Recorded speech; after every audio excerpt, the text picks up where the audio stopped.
Greetings from Taj Palace Hotel, New Delhi. With more than 300 delegates from India and across the world gathered here, we're all set to bring you live the proceedings of the inaugural ceremony of the 15th Asia Media Summit. In a short while from now, the Minister for Information and Broadcasting and the Minister for Textiles, Srimati Smriti Irani, will arrive here for the inaugural function.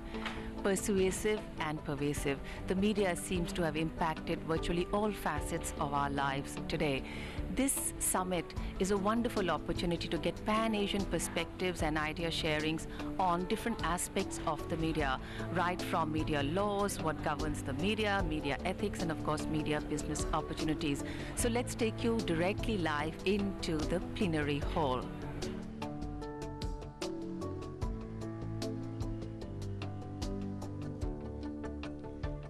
The hall for the plenary session is now full with delegates who have come from more than 200 countries, and there are 200 delegates from SAARC, ASEAN countries, East Asia, Australia, Africa, Syria, Uzbekistan, USA, China. So really huge representation from across the world. And we have seen that conferences like these are very critical in same-paging people with different sensibilities, different experiences, and different views on technology and the media. In fact, the conference provides a unique opportunity for broadcasters in the Asian region to share their thoughts on soft and hardware aspects of broadcasting. This summit will encourage regional and bilateral dialogue and cooperation to respond to challenges to the broadcasting sector in the region. In the past few decades, the Asian media landscape has become transnational in terms of both consumption and production. And keeping this in mind, the theme, Telling Our Stories, Asia and More, of this summit is very, very relevant. Many Asian countries have witnessed emerging and new media that is not limited by their national boundaries. In fact, pan-Asianization of national media content has altered lifestyles, attitudes, and perceptions of Asians. And a huge population, a huge proportion of the world population lives in these represented countries. As citizen sovereignty is becoming more salient on the new technological information platforms, public opinion is playing a more influential role in the formation of content. The chief guest for today, Minister for Information and Broadcasting and the Minister for Textiles, Srimati Smriti Irani, has arrived for the inaugural session.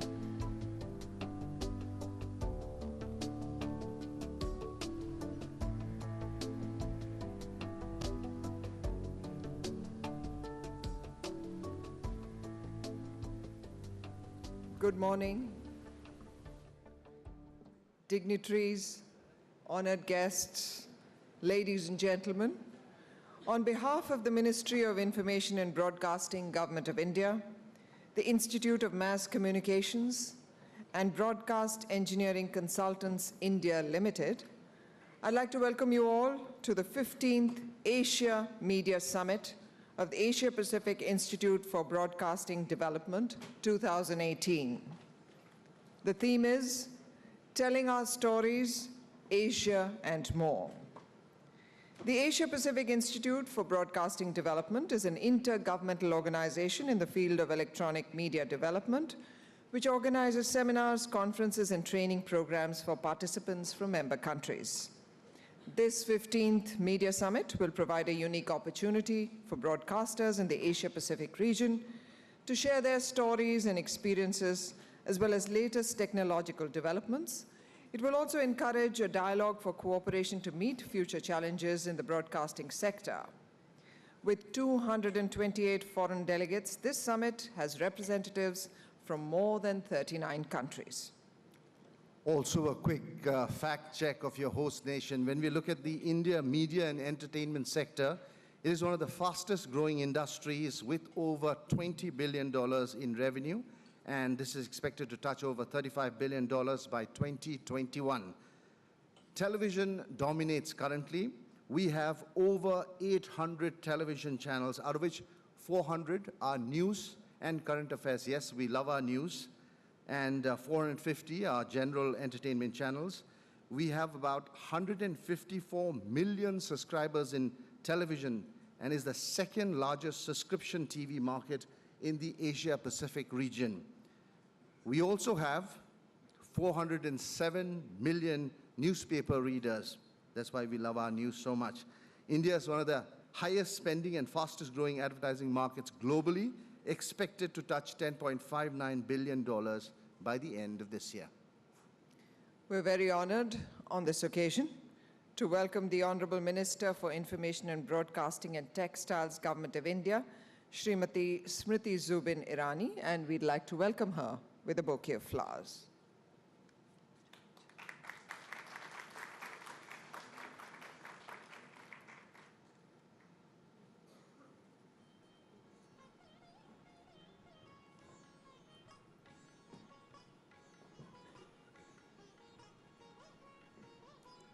We'd like to welcome Dr. Abbas Nasseri, Director General International Development and Advisor to the President, IRIB and AIBD, Iran.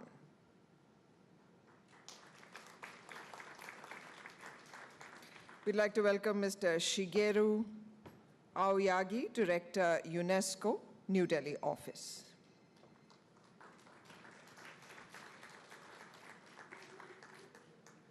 We'd like to welcome Mr. Sam Seok Ko, Standing Commissioner, Korea Communications Commission. We'd like to welcome Honorable Dr. Kyu Kanharit, Minister for Information, Cambodia. We'd like to welcome Honorable Shri Hasnul Haq Inu, Minister for Information from Bangladesh. We'd like to welcome Mr. Vineet Jain, Managing Director, Times Group. And also on the dais, Mr. Sitanshu Kar, Director General, Press Information Bureau. I'd like to request our Honorable Minister and all our other dignitaries on the dais to inaugurate this ceremony by lighting the lamp.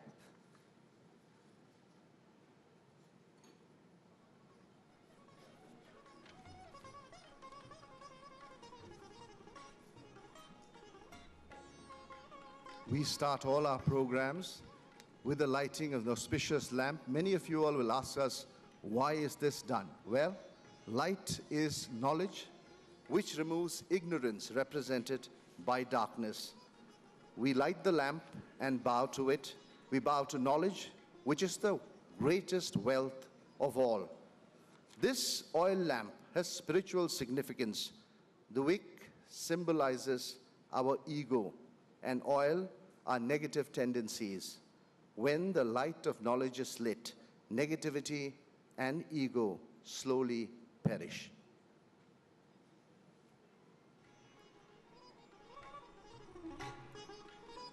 I'd now like to request the Director General, Public Information Bureau, Shri Sitanshu Kar, to formally welcome the gathering.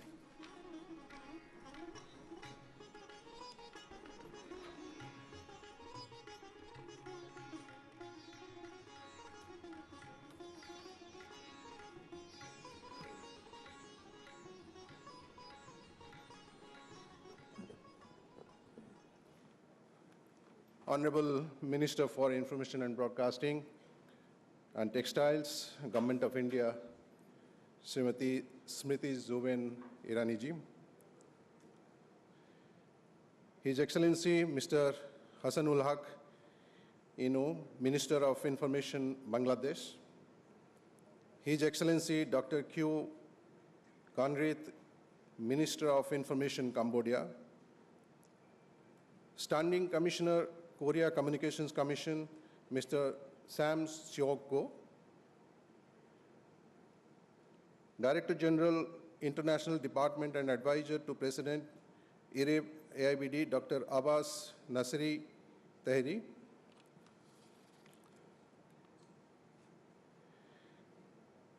Mr. Shigeru Ayogi, Director, UNESCO New Delhi Office, Managing Director of the Times of India Group, Sri Vinit Jain, distinguished delegates, fellow travelers, ladies and gentlemen. It gives me immense pleasure to extend a warm welcome to all of you on behalf of the Ministry of Information and Broadcasting, Government of India, to this historic 15th Asia Media Summit 2018 in this historic city of Delhi.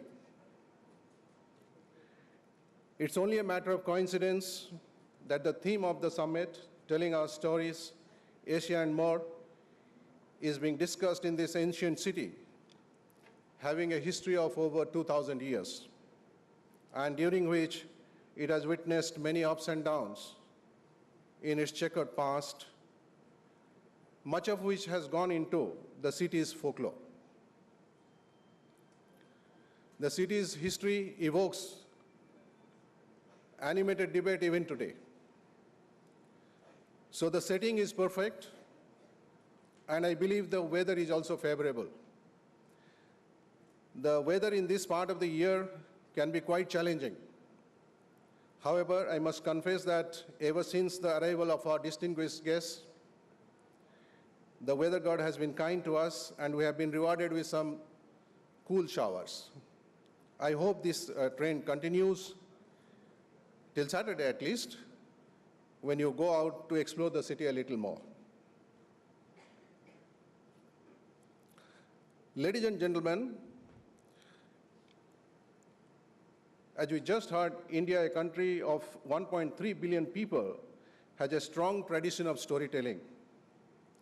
Making it a little contextual, it's a country of 23 major languages and as many as 720 dialects.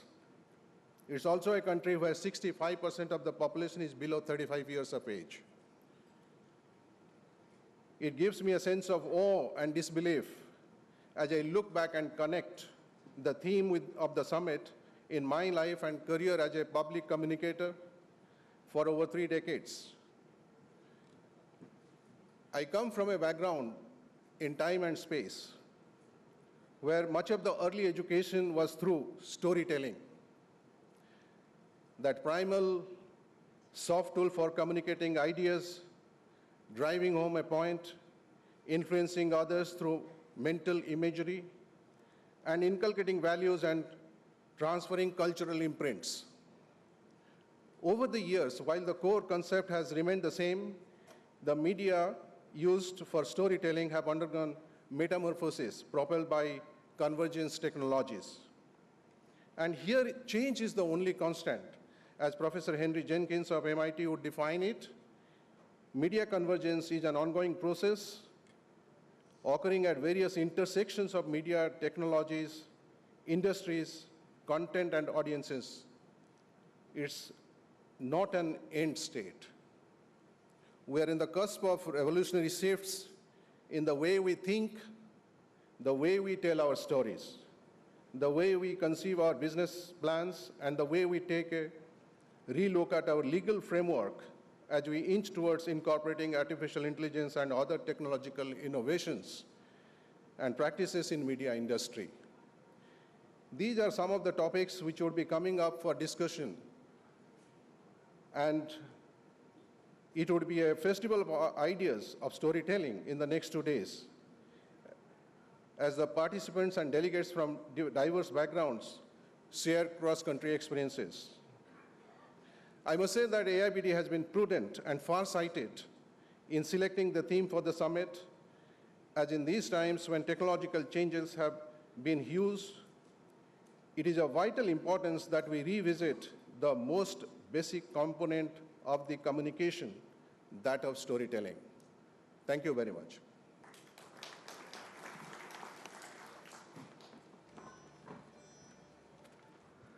I'd now like to invite Mr. Vinit Jain, MD Times Group, to give his opening remarks. Sir.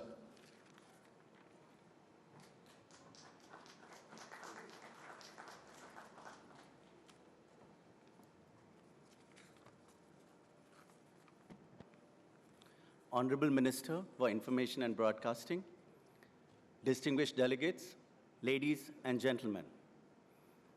The Indian media landscape is more dynamic than ever before.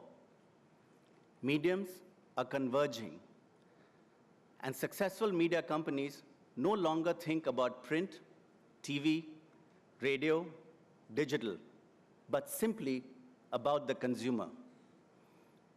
With more than 900 TV channels and about 17,000 newspapers, India is the most diverse and vibrant media market in the world today. And now, with the rapid growth of 4G, rising literacy, and the fastest growing large economy in the world, the Indian media market is as exciting as it gets. The headroom for growth is enormous. Advertising is the lifeblood of the media industry, but ad spend as a percentage of India's GDP is the lowest among the world's largest economies. In Asia alone, Japan is at 0.88%, China at 0.7%, Malaysia at 6.64%, and Singapore at 0.6%. And India's ad spend? A minuscule 0.33% of GDP. Increased advertising expands consumer demand, drives sales, and boosts GDP. Most importantly, it helps create jobs, something this country desperately needs. But for Indian media to realize its full potential, regulatory reforms are needed across the board to make it easier to do business, remove anomalies in the system, and above all, ensure a fair marketplace that benefits the consumer. Today, e-commerce companies, telecom operators, and social networks all seek to play a role as major media players. But these tectonic changes bring with them new and serious challenges. A level playing field is a prerequisite for healthy competition and plurality of voices.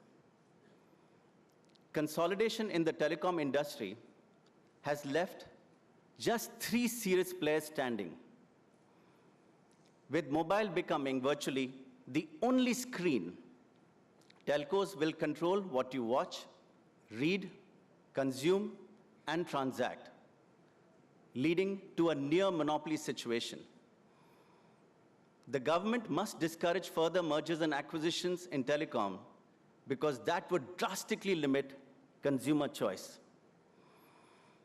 For the same reason, it should bring laws against telcos owning and favoring its own content over others, just as TV channels are not allowed to own majority stakes in cable networks. India needs a healthy, diverse, and competitive media ecosystem. Net neutrality was an important step, and Times Group supported this position to ensure that pipe owners don't control the message and create walled gardens. And on TV regulation ensured separate ownership of channels and carriage companies to avoid conflict of interest. It's important that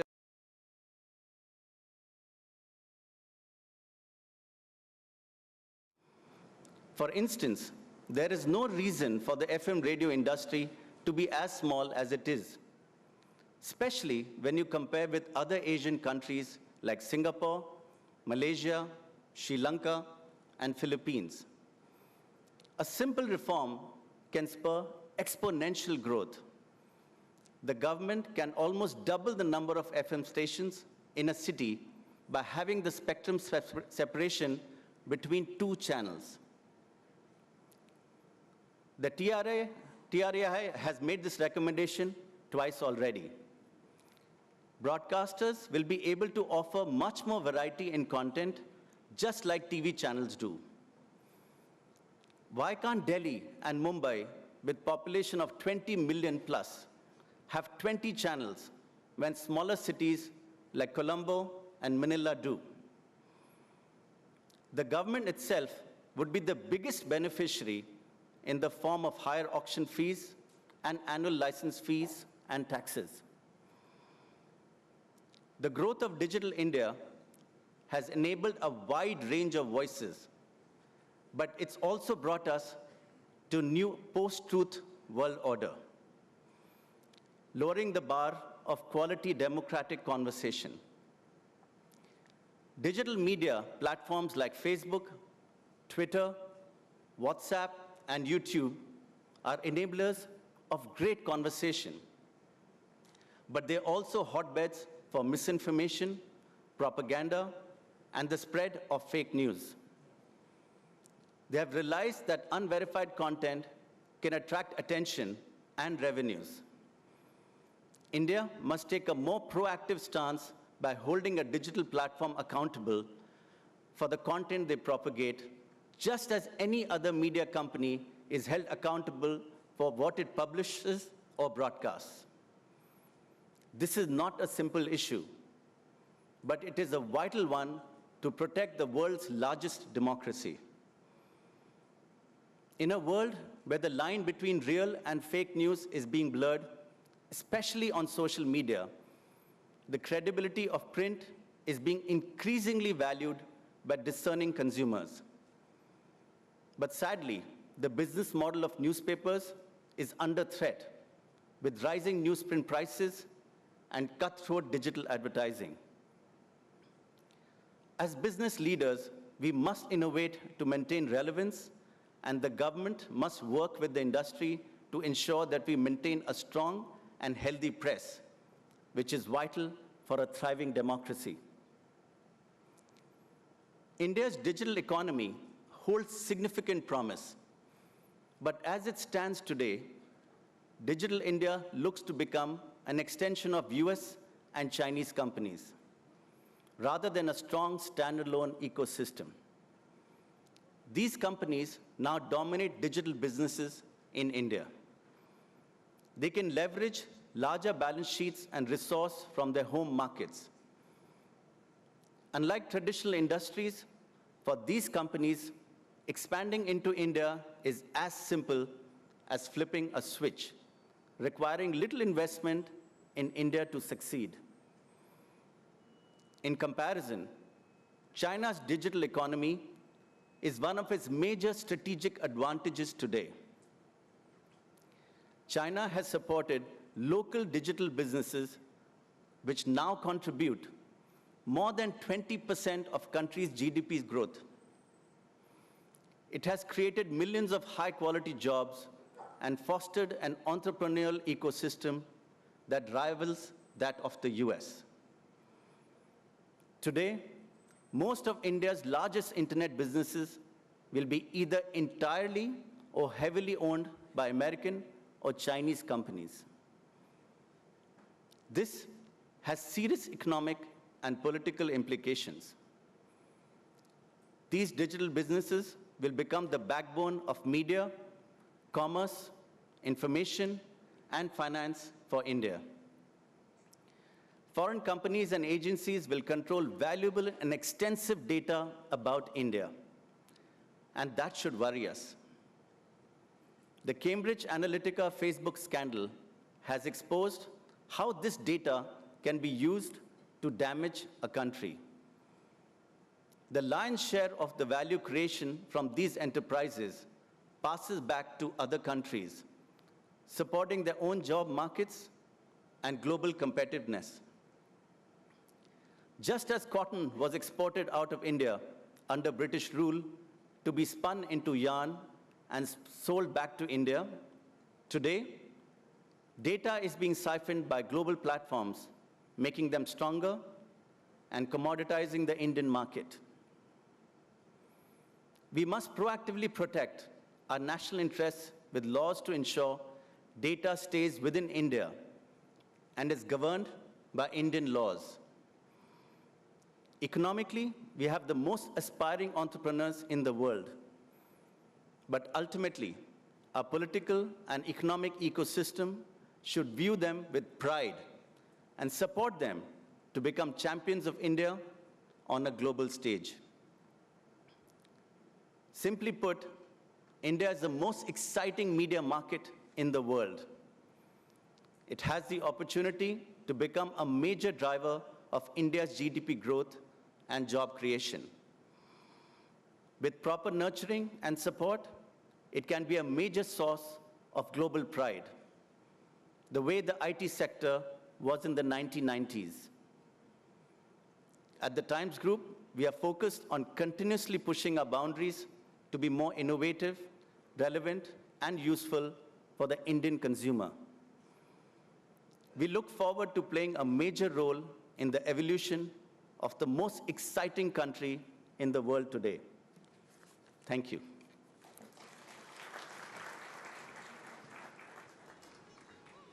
Thank you, Mr. Vineet Jain.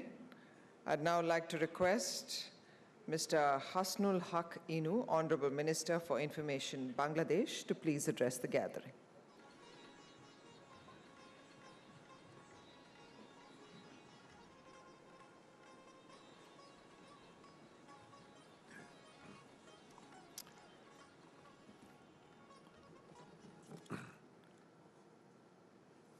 Her Excellency Sriti Juben Irani, Union Minister of Textiles, Information and Broadcasting of India, other ministers, dignitaries, ladies and gentlemen.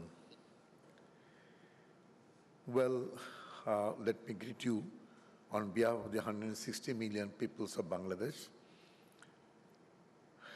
And I recall, as I'm in India now, the great war we fought in 1971 when the peoples of India and the government of India stood by us. We liberated our country in 1971. So I pay my homage to the martyrs of 1971 War of Liberation, the Indian soldiers, more than 4,000, who laid their lives. Besides, side by side, with our freedom fighters, we lost 3 million people in that great war of liberation. In 1971, I fought a bloody liberation war under the leadership of our father of the nation, Bangabandhu Sheikh Mujibur Rahman.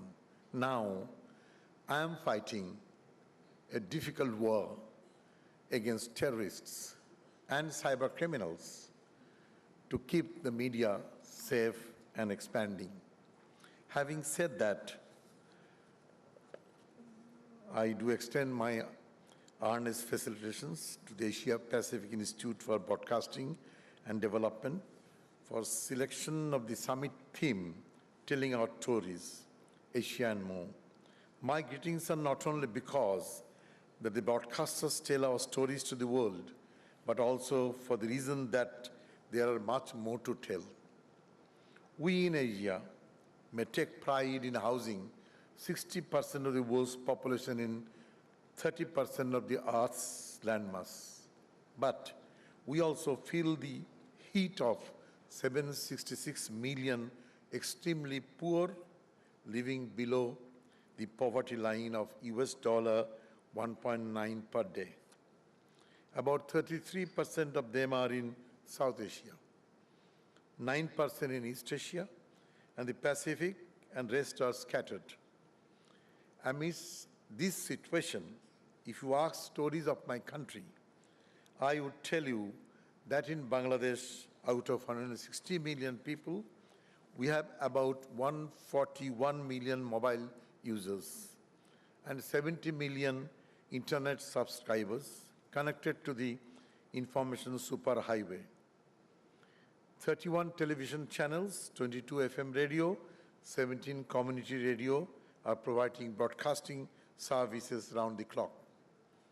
With a growth rate of 7.2% per annum, Bangladesh is the 44th largest economy and 32nd in terms of purchasing power parity, and is classified among the next 11 emerging market economies and a frontier market. In global economy, we are top in entrepreneurship, building second in ready-made garments production, third in the vegetable production, and fourth in the sweetwater fish production. But ladies and gentlemen, do we have our challenges? We do have our challenges. Our people, so also you also, have the story of combating 6 most awe-striking challenges of the day. The challenges are poverty, gender disparity, terrorism, ICT revolution, climate change, and uneven globalization. Bangladesh now is the example of making success stories out of these 6 most complex challenges under the leadership of Her Excellency, the Prime Minister Sheikh Hasina of Bangladesh. With our Vision 2021 and Vision 2041 and Digital Bangladesh, with revival of the dream of our father of the nation, Bangabandhu Sheikh Mujibur Rahman, to turn the country into Golden Bengal. There are stories behind. We pulled 12 million people out of poverty and 13 million people from extreme poverty in just last 9 years. In women's empowerment, in political arena, Bangladesh ranks 7th among 144 countries. And in total our gender parity, Bangladesh now ranks 47th with a giant leap from her 91 place in 2008. Prime Minister Sheikh Hasina adopted zero tolerance policy in combating terrorism. 15 major drives by law enforcers last year kept the grounds clean as the government vowed that our land cannot be used by terrorists and terrorist networks. Here I must add that militancy and terrorism are the greatest enemy of mankind, civilization, and development. No country, rich or poor, large or small, and no media, broadcast or press or online is free from the threat. This compels us to fight united against terrorism for the sake of mankind, and not only for the Asia-Pacific, but for global community for peace and development. The story of the ICT revolution is the story of turning the globe into a transparent glass house. In that glass house lives the woman, children, the men, the society, and the state. Our challenge is to maintain the dignity of the woman, security of the children, and the security of the state machineries and financial institutions, social values, and sanctity of our personal lives. We do not have alternatives to keep the cyberspace free from those crimes. You would appreciate we are updating our laws. If you look back, we'll say that we are living in a glass house. Our scientists are inventing flood-tolerant, resilient seeds to take care of the poverty. So, at the end, let me say that globalization is a trend we cannot stop. Rather, we should, but we put every effort to make it an even one. I say strong regionalism is the most effective policy in this case. Strong neighborhood, strong regional cooperation is the way forward to even and disparity-free globalization.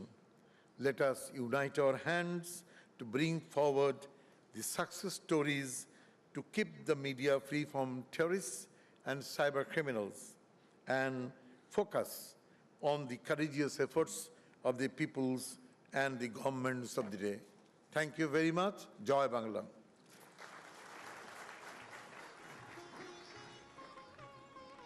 Thank you, sir. I'd now like to invite Dr. Hugh Kantiharat, Honorable Minister of Information, Cambodia, to address this gathering.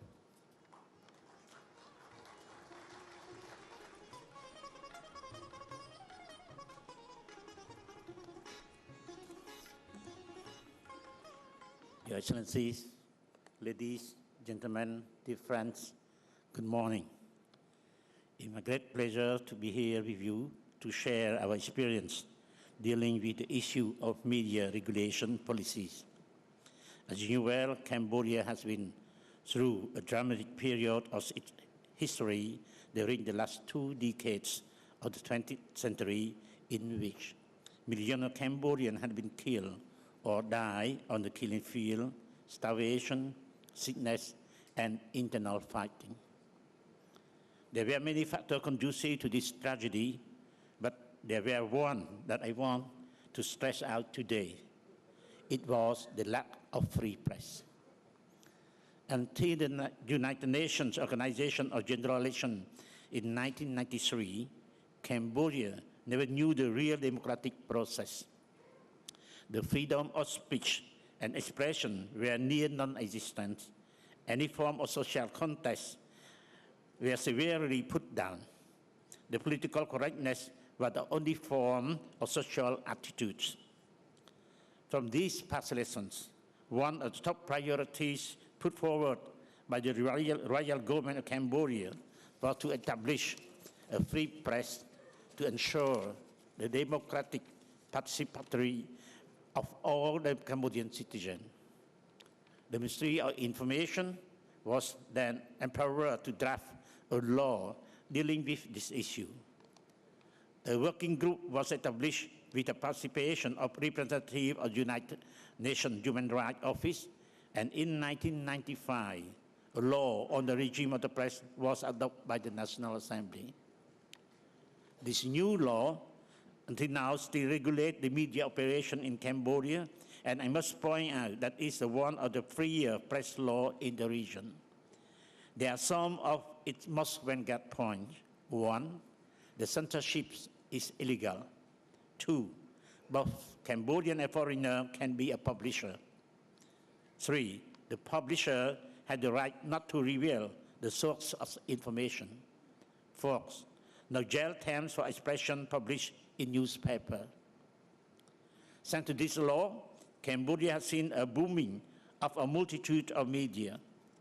Until now, Cambodia has more than 600 newspapers and magazines, more than 140 radio stations, 30 TV stations, plus many TV online.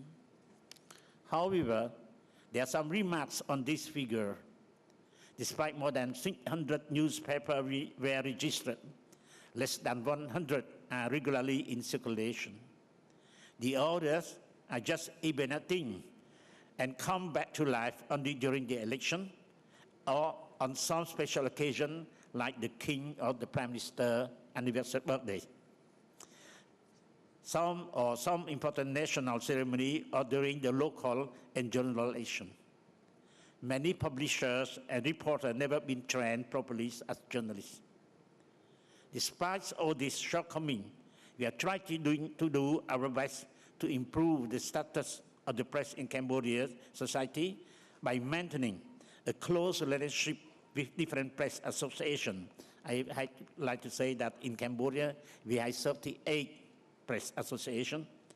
And so this organization, through this organization, we conduct a short training, both on professionalism and legal aspect of the job, and a regular roundtable to discuss on some important national or social issues to make the journalists more aware of the ongoing situation.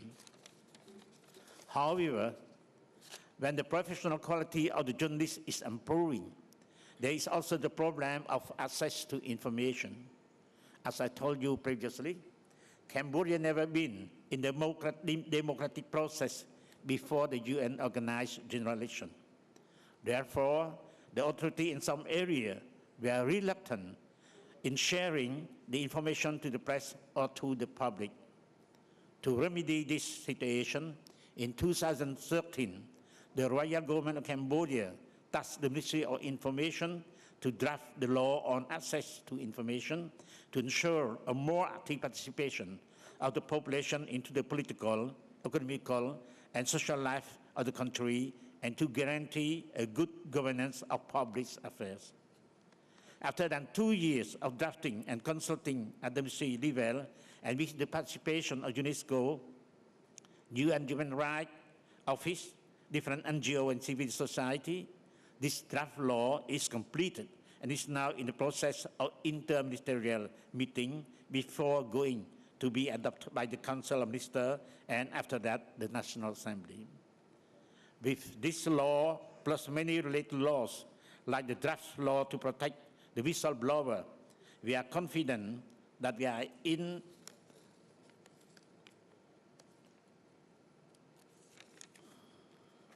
a positive path to establish a free press in Cambodia, thus preventing any abuse of power and news manipulation for political or personal gains. Your Excellencies, ladies, gentlemen, and friends, to conclude my short presentation, may I extend our wish to the leaders and people of India, staff of the organizing committee, manager and staff of the AIBD, all distinguished delegates to have very good health and great success. Thank you.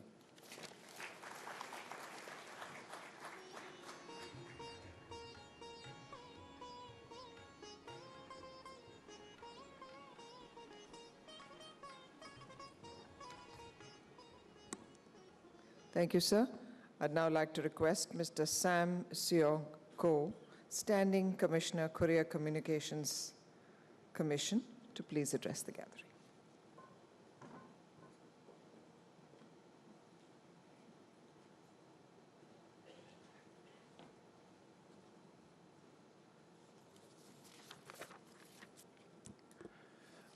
Good morning, ladies and gentlemen. I am Sam Seo Ko, Standing Commissioner of KCC, Korea.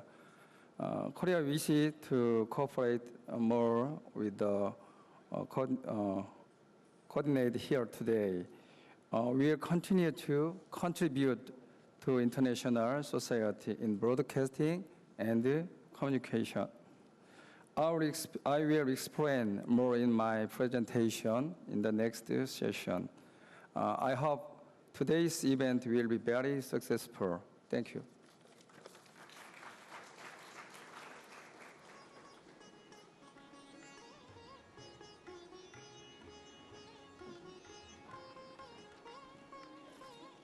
Thank you, sir.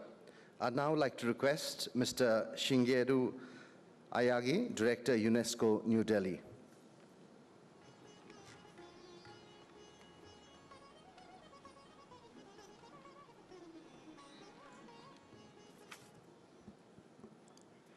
Honorable Srimati Irani, the Minister of Information and Broadcasting, India. Honorable Mr. Enu, the Minister of the Information, Bangladesh. And Honorable Minister Kang Ha Lit, the Minister of Information, Cambodia. Dr. Taheri from Iran. Mr. Ko from Korea. And Mr. Jain from MD Times Group and organizer. On behalf of UNESCO, especially on behalf of the newly appointed our Director General, Mr. Andre Asley, I'd like to extend our hearty congratulations on the organizers, the Asia and the Pacific Institute for Broadcasting Development, as well as the Ministry of Information and Broadcasting of India, to organize this very relevant and timely meeting to discuss the stories in the media. It is my great pleasure to say a few words on this occasion on behalf of UNESCO and on my behalf. And I would like to encourage you to reflect on, in a serious way, in coming days, what is the role of media and broadcasting in creating peace, prosperous planet, with partnership with the people. These 5 P's, planet, peace, prosperity, partnership, and peace, are the guiding principle of the Agenda 2030. As you may know, our Secretary General, Guterres, mentioned in his report on the UN repositioning that the development, UN's role in development is critical, and we should focus on three things. One is prevention of the conflict. Second is prevention of climate impact. And the third one is prevention of threat to the societies. The Bangladesh minister mentioned about the cyber attack and the terrorism we are now facing. And also the Minister of Cambodia mentioned the role of media and then the misinterpretation or manipulation of the news and the stories. We are facing a very tough time. We are having the new advancement of the technologies. The usual people, citizens, can be the news and the story consumer, but at the same time, they can be the reporter, individual reporter. So with this, the advancement of the modern technology, the media landscape is changing to a great extent. The world is now full of stories and full of news, bad and good, constructive and negative, and superficial and profound. Today's summit will focus on storytelling and stories. The world is also full of very wonderful stories and storytelling culture. In India, we have Mahabharata, Ramayana. In Japan, for example, we have Tale of Genji. These stories has been giving our generation to generation the human value, culture, importance of the people, and history. That will create some kind of the culture which can construct the more peaceful societies by recognizing the diversity and difference of the people. That will create within the mind of man kind of the positive attitude and the behavior for the peace building. Once we understand the diversity, we can increase the respect to the others and the respect to the other cultures and people. That will be contributing to the prevention of the conflict. So media has a great responsibility in dealing with the stories in a very constructive and positive way so that all the people can enjoy the diversity and rich culture and rich history which has been passed on from generation to generation. Human values, culture, traditions, which were transmitted through such stories and storytelling, is itself a truth and a fact. So we have to focus on this beauty of our history and culture. UNESCO has been working for this field for a long time. As you may know, the UNESCO Constitution is saying that since the war is created in the mind of man, we have to build a defense of peace in the mind of man. With this spirit, the UNESCO has been working in this field through the couple of activities. As you may know, the Memory of the World program tried to protect the disappearing of the documentation in the history and in the culture. We also have the 2003 Convention on the Protection of Intangible Cultural Heritage, through which we try to protect the rich storytelling, oral traditions and oral expressions, which is the important part of storytelling. And then we do have the kind of activity to promote media and information literacy, which will impart the people to have more relevant and appropriate skills in reading and creating news and information.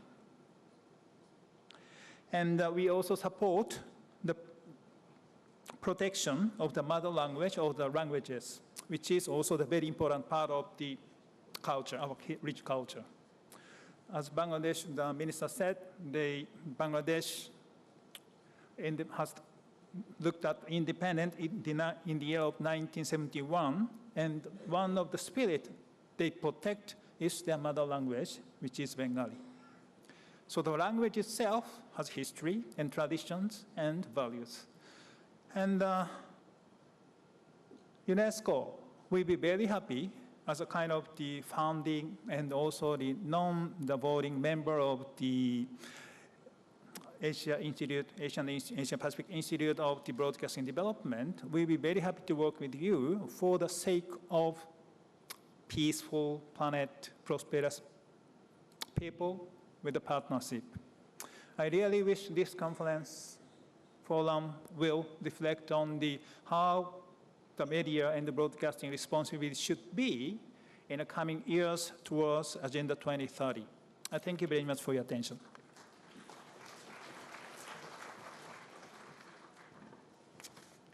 Thank you, sir.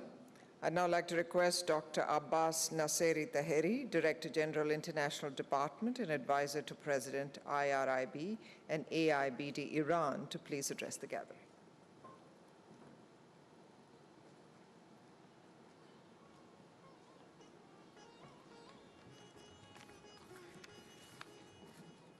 In the name of God, the merciful, the compassionate, honorable ministers, excellencies, distinguished guests at the 15th Asia Media Summit, ladies and gentlemen, very good morning.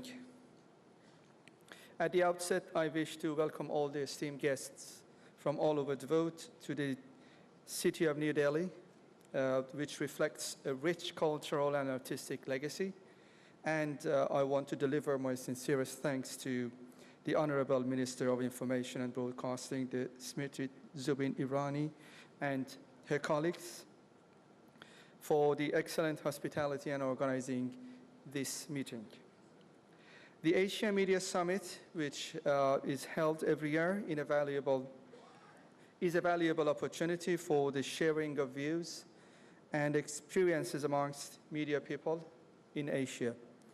The challenges of the modern communication era that is emerging along with the colossal growth of the communications industry are in need of swift and innovative solutions by media directors and practitioners so as to protect the audience as the most important assets for the broadcasting systems.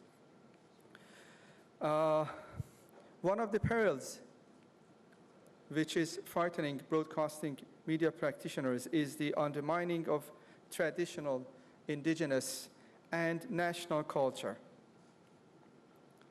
The family unit, as the foundation for cultural continuity and sustainability in various corners of Asia, has been negatively affected by unfitting media products. Our local myths, stories, and fables in Asia can be converted into scenarios for the producing of films and TV series based on an innovative approach. And in this case, a bond will be created between our past and future generations. Such a bond can be a boost of soft power in the new arena. Today, we have come together at this forum so as to share our experiences in Asia and the Pacific and learn how to protect our cultural borders and disseminate our deep-rooted and indigenous cultural messages through storytelling with global language. In order to realize this goal, we have to take into account a number of issues.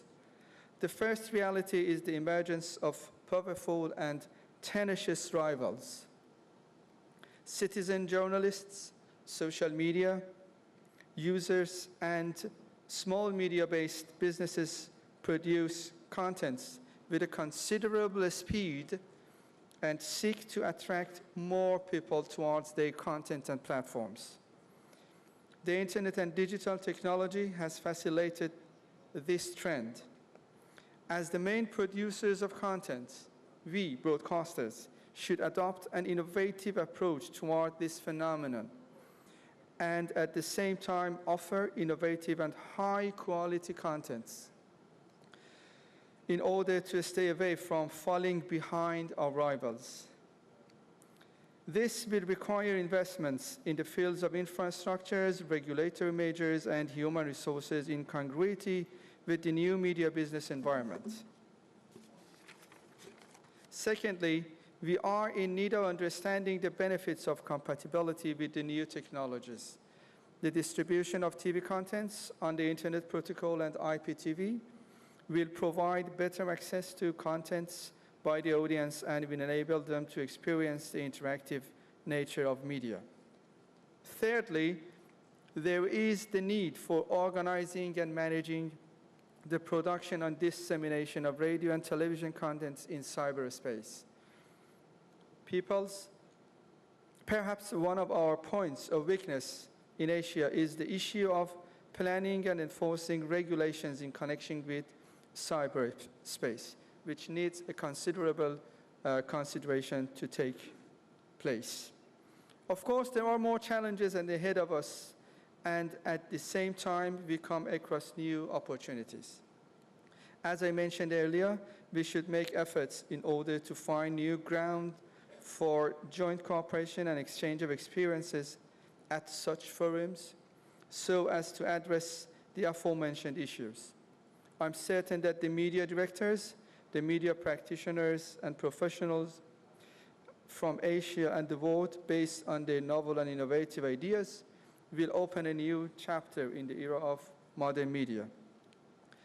In conclusion, I wish to once again thank the Indian Ministry of Information and Broadcasting and Director of AIBD, Mr. Chang Jin, for the successful arrangement of this meeting. Thank you for your patience.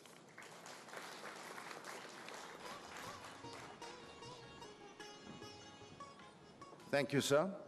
We now have a video message from Deputy Secretary General Amina J. Mohammed of the United Nations. If you can play the message, please. Ladies and gentlemen, I'm really pleased to send greetings from the United Nations to all of you who have gathered in Delhi for the 15th Asia Media Summit. Media practitioners and policymakers have a crucial role in shaping the development of this vast continent and ensuring it is inclusive, resilient, and sustainable. In our digital age, people the world over have access to more information more quickly than ever before.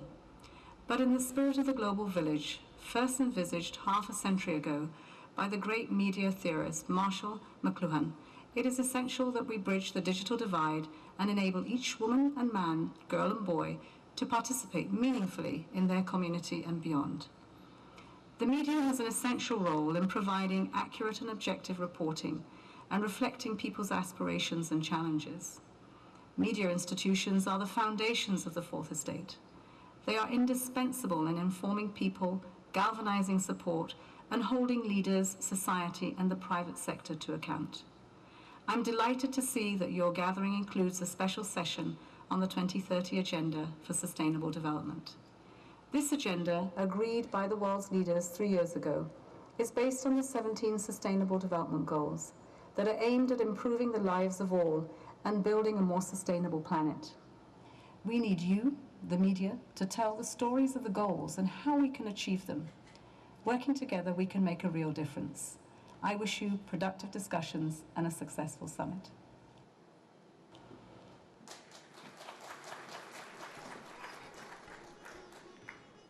I now request the Honourable Minister for Information and Broadcasting and Minister for Textiles, Government of India, Madam Smriti Zubin Irani, to please address the gathering.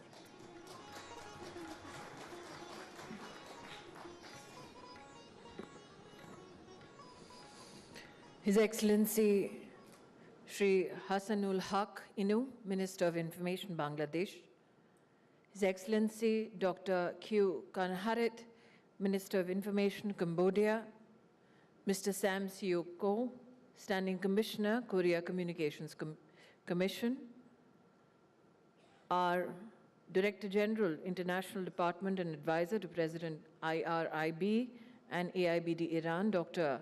Abbas Nasiri Tahiri, my friend Shigeru Ayogi, Director UNESCO, on the dais, one of our most dynamic media personalities, the MD Times Group, Mr. Vineet Jain, my colleague in the Ministry of Information and Broadcasting, DGPIB, Sitanshu Kar, dignitaries, ladies and gentlemen.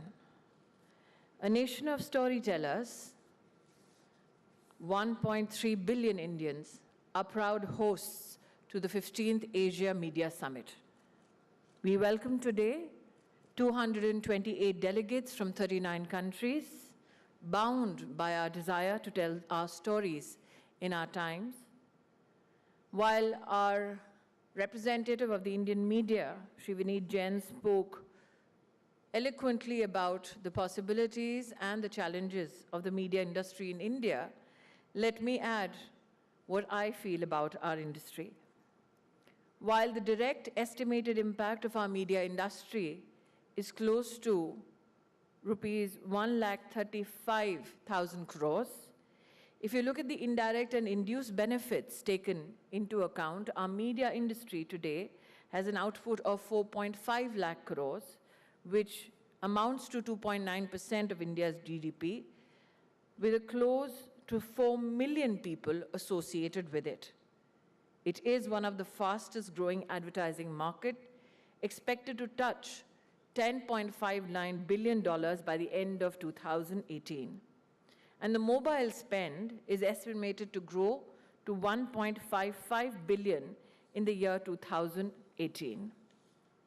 When we talk about the government's interventions and how the government seeks to support the media industry in India, I should here say that the FDI limit has been increased to 100% in our cable and DTH satellite platforms, that today we have close to 323 FM channels operational in our country, and under the aegis and leadership of our Honorable Prime Minister, Shri Narendra Modi, we have just paved the way for auction of 683 channels now in 236 cities in the subsequent batches in our nation this year. I must add here that we have a vibrant community radio system in our country with 215 community radio stations operational. We have 100 more in the pipeline. In our endeavor to encourage the community radio movement in our country, we have increased our subsidies for setting up community radio stations from 50% to 90% in our northeastern states and 75% to other states, subject to a maximum limit of 7.5 lakhs. I must say that the power of radio today in a digitized world is such that our Honorable Prime Minister reaches out to every citizen through his program Man Ki Baat, which has been simultaneously in 24 languages and reaches around 86.88% of our population. But today we come together under one roof to discuss our values and our storytelling capacity. What are the kind of stories that we want to tell? India has a rich history of storytelling going back to 4,000 to 5,000 years. Who can forget the impact of Ramayana, of Mahabharata? Who can forget the impact of poets like Subramanyam Bharati, who fueled a freedom movement? And who can forget that today we have a vibrant media industry which looks upon the digital world not only as a challenge, but also as an opportunity. Now, with an ever competitive, expanding market, which has global implications and opportunities, while we together want to delve and deliberate upon Asian values and the good stories that need to be told successfully, one of the challenges that we need to discuss is how do we attract, how do we retain, how do we develop, and then deploy talent which frees good content from the trappings of revenue needs and brings about a balance in media institutions. Hence, it's extremely relevant that when the United Nations delivers a message to this very media summit, it speaks about sustainable development as one of the topics on which leaders from across Asia will sit and discuss and debate upon. When we look at the emerging media scenario, what do we see? Do we look at the new evolving technologies from a position of suspect, or do we look at it from a position of opportunity, from a position of consolidation or further expansion. India today is poised to have over 969 million users in the year 2021. As has been enunciated by Mr. Jain, this is the time to put laws, ethics, rules into place, which helps us balance out the industry so that we don't have one dominant player who rules the roost. And hence, I'm extremely glad that this summit also discusses media rules, ethics, and laws in these evolving times. And I'm extremely pleased that the Honorable Minister of Law, Shri Ravi Shankar Prasad ji, has deemed it fit to address the August gathering today. We are here together to tell stories.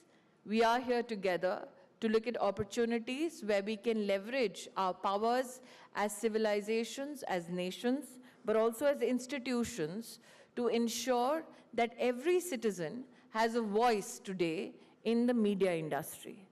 Why is it that now the media has become consumer-centric?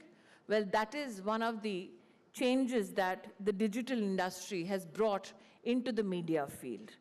I'm glad that in this two-day deliberation, even opportunities in terms of evolving technologies in broadcasting will be discussed by distinguished guests and speakers.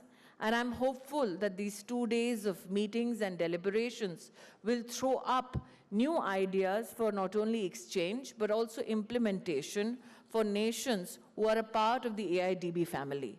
Once again, on behalf of my country, on behalf of the Government of India and the Ministry, I welcome all the delegates and your excellencies for your participation. And I'm hoping that this, the 15th Asia Media Summit, concludes on a new pathway so that we as countries together can look at aspects not only of sustainable development, can look at aspects of not only good storytelling, but also look at pathways where we can strengthen our media institutions, for they are very much integral to creating cultural properties, not only for nations, but all of mankind. Once again, I welcome you all. Thank you, Jai Hind.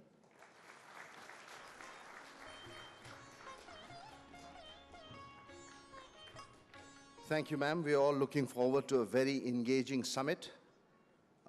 We are all grateful to our distinguished guests on the dais for taking part in this inaugural session. And as a token of appreciation, I would like now to invite Mr. George Kuruvilla, CMD BESIL, to present the mementos on behalf of the organizers. First, to our Honorable Minister, Srimati Smriti Zubin Irani.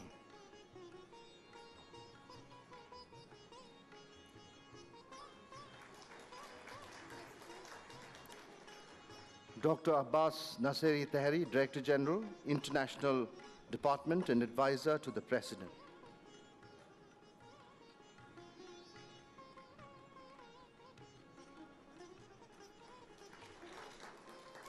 Mr. Shingeru Ayagi, Director, UNESCO, New Delhi.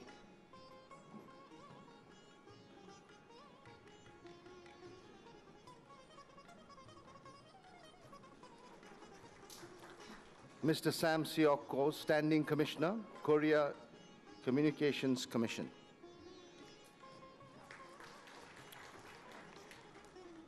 Dr. Hugh Kanharit, Minister of Information, Cambodia.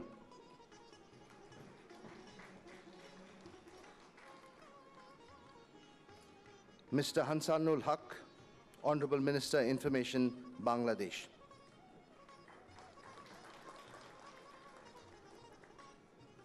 Mr. Vineet Jain, MD, Times Group.